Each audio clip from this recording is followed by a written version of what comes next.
नमस्कार। आज आप सबका स्वागत है। आज हम पढ़ने वाले हैं श्वसन तंत्र के बारे में।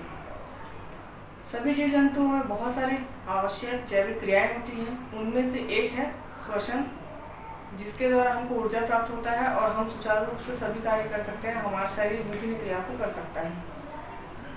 आज हम मुख्य रूप से पढ़ेंगे मनुष्य का श्वसन तंत्र। जैसा आपको पता चल ही गया होगा, श्वसन केवल सांस लेना और छोड़ना ही नहीं होता है, बल्कि हम जो सांस ले रहे हैं उस ऑक्सीजन का उपयोग हम बहुत सारे जो खाना खाते हैं तो उसमें जो विभिन्न अवयव होते हैं, कार्बोहाइड्रेट, वसा और प्रोटीन, उसको तोड़ने के लिए उस ऑक्सीजन का उपयोग करते हैं और जिसके फलस्वरूप हमको एनर्जी मिलता है और उसी एनर्जी का उपयोग हमारे सेल्स और हम करते हैं। आज हम देखेंगे मनुष्य के श्वसन तंत्र। रेस्पिरेटरी सिस्टम को जानने से पहले हमें ये जानना जरूरी है कि श्वसन क्या होता है। श्वसन वो जैविक क्रिया होती है जिसमें जो जटिल भोज्य पदार्थ जो हम लेते हैं, जैसे कि वसा है, प्रोटीन है, कार्बोहाइड्रेट है, ये ऑक्सीजन की उपस्थिति और अनुपस्थिति में सरल भोज्य पदार्थ में और CO2 में बदल जाता है। यही क्रिया कहलाती है श्वसन। अब हम इस रेस्पिरेटरी सिस्टम को स्टार्ट करते हैं। सबसे पहले आता है ये नॉस्ट्रिल एक जोड़ी हमारे शरीर में पाया जाता है। ये जो आपको दो पोर दिख रहा है जहाँ से हम सांस लेते हैं, यही कहलाता है नॉस्ट्रिल। ये दो नॉस्ट्रिल अपने अपने तरफ के ये जो चैम्बर दिख रहा है, ये चैम्बर में खुलता है। इसी को हम बोलते हैं नसल कैविटी। ये दो नसल कैविटी पूर्ण रूप से एक दूसरे से सेप्टा के थ्रू अलग रहता है। ये जो नसल कैविटी है, इस नसल कैविटी की अगर हम आंतरिक सतह को देखते हैं तो इसमें पाया जाता है म्यूकस मेम्ब्रेन और दूसरा पाया जाता है सिलिएटेड एपिथेलियम टिश्यू। ये जो म्यूकस मेम्ब्रेन है, इसमें म्यूकस का सिक्रेशन होता है और यही म्यूकस जो है वो सांस लेते समय जो भी सांस के साथ, हवा के साथ जो भी धूल के कण है या जो छोटे छोटे सूक्ष्म जीव है उनको आपस क्या करता है, चिपका देता है।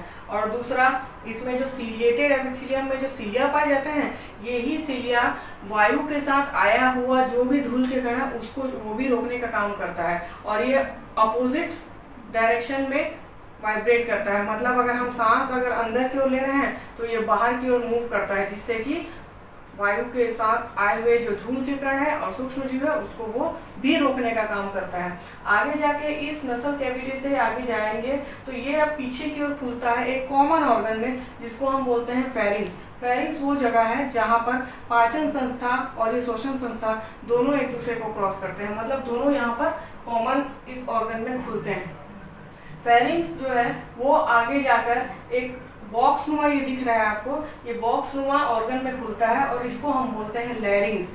ये लैरिंग्स, इसी के अंदर में कंठ, ये बॉक्स है, इस बॉक्स के अंदर में एक कंठ है जिसमें वोकल कॉर्ड्स होते हैं और उन्हीं वोकल कॉर्ड से जब वायु टकराती है तो साउंड जो है वो प्रोड्यूस होता है।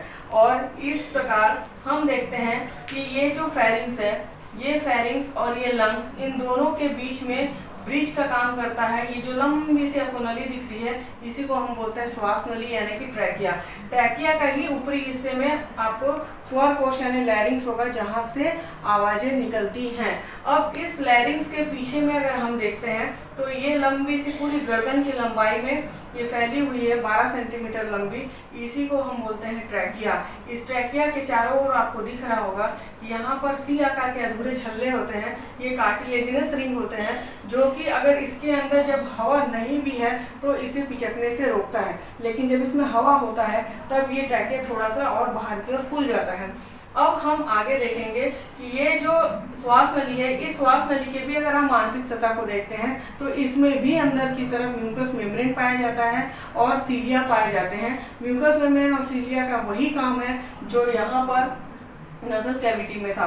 मतलब यहाँ से जब हवा अंदर आती है तो आने के बाद, यहाँ से पार होने के बाद अगर अभी भी उसमें कुछ धूल के कण, सूक्ष्म जीव बचे हैं तो वो इसकी आंतरिक सतह पर पाया जा रहा है। जो म्यूकस और सीलिया है उसमें वो सभी धूल के कण बचे कुचे और सूक्ष्म जीव चिपक जाएंगे और इस प्रकार से यहाँ आते तक एयर पूर्ण रूप से फिल्टर हो जाता है।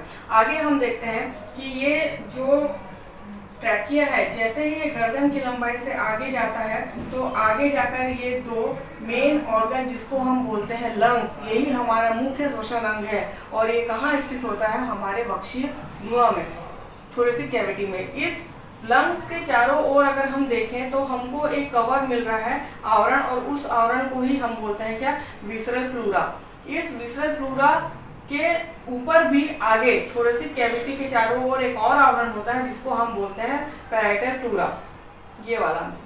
तो विसरल प्लूरा और ये पैराइटल प्लूरा, इन दोनों के बीच में आपको एक कैविटी दिख रही होगी, इसी को कहा जाता है प्लूरल कैविटी, जिसमें प्लूरल फ्लूइड भरा होता है। और इसी प्लूरल फ्लूइड का काम होता है कि इन लंग्स को बाहरी रगड़ से बचाना और स्वतंत्र रूप से इन्हें गति प्रदान करना।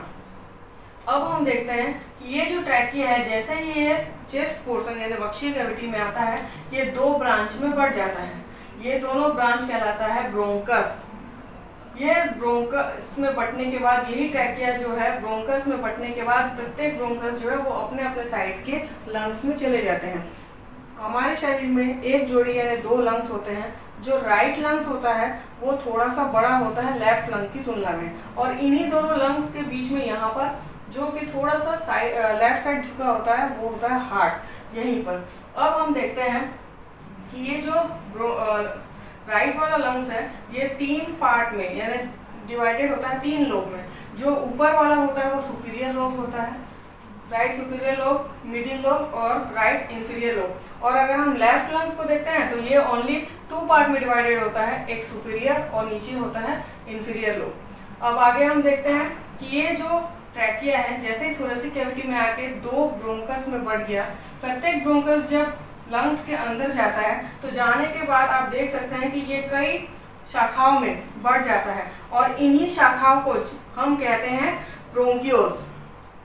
और ये जो ब्रोंकियोल्स है, ये रहा ब्रोंकियोल्स।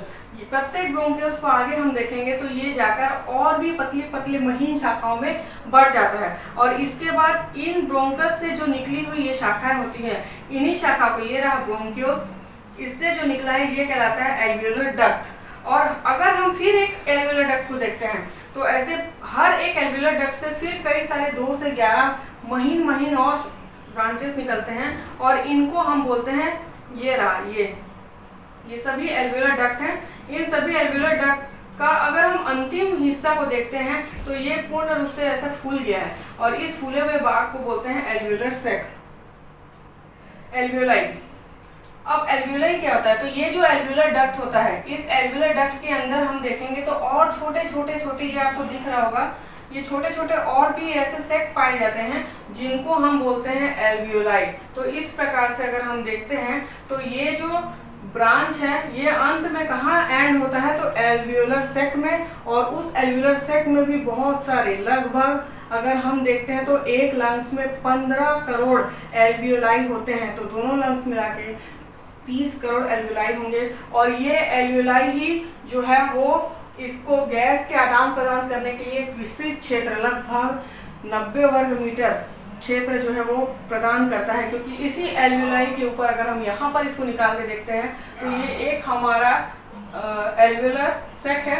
इस एल्वियोलर सेक में ये छोटे छोटे आप लोग देख रहे हैं बहुत सारे एल्वियोलाई हैं, यानी एयर सेक। और इसी एयर सेक के ऊपर में रक्त केशिकाओं का जाल होता है।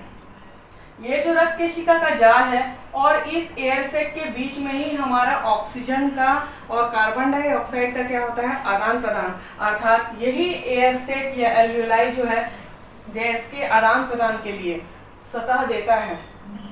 इस प्रकार हम देख रहे हैं। तो यहाँ से अगर हम देखते हैं तो नॉस्ट्रिल से नसल चैम्बर्स, नसल चैम्बर से एयर जाता है फेरिंग्स में, फेरिंग्स से लैरिंग्स से होता हुआ ट्रैकिया में, ट्रैकिया से ब्रोंकाई, फिर जाता है ब्रोंकियोल्स में, उसके बाद एल्वियोलर डक्ट और अंत में जाता है एल्वियोलाई में। और एल्वियोलाई और रक्त केशिकाओं के बीच में फिर ऑक्सीजन और कार्बन डाइऑक्साइड का आदान प्रदान होगा। यही एल्वियोलाई जो है वो फेफड़े की फंक्शनल यूनिट यानी क्रियात्मक इकाई कहलाती है।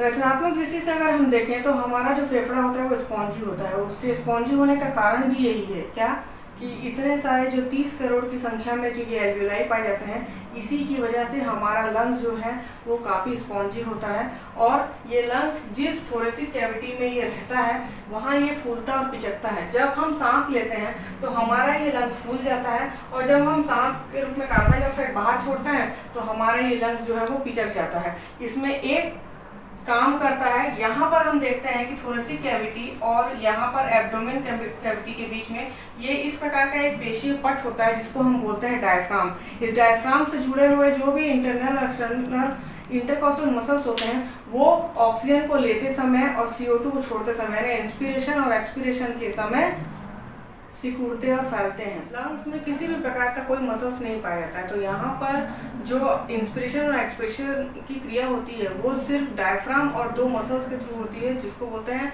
एक्सटर्नल और इंटरनल इंटरकॉस्टल मसल।